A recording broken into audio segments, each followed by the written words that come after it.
Maliban sa problemang pangkalusugang dala ng COVID-19 pandemic, nagdulot din ito ng malaking dagok sa ekonomiya.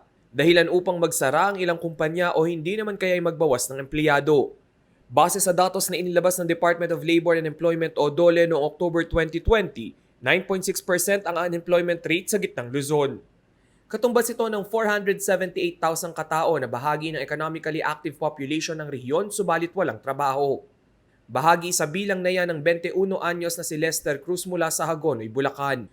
Aminado siyang mas mahirap na makahanap ng trabaho dito sa Pilipinas para sa mga katulad niyang hindi nakapagtapos ng kolehiyo. Kaya naman nakita niyang solusyon ang pag-aaral ng Nihongo at ilang agricultural techniques upang makalipad patungong Japan.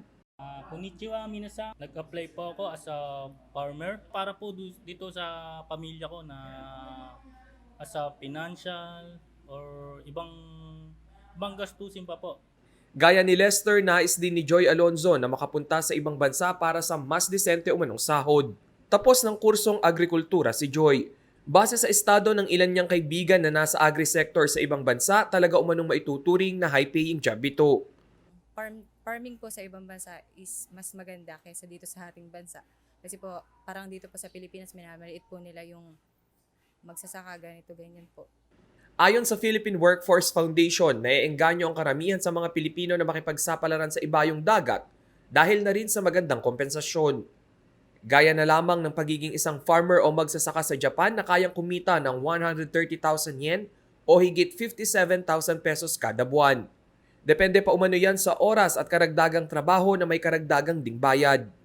Ang mga TESDA-accredited schools ay libre ring tumutulong na magsanay sa mga aspiring OFW.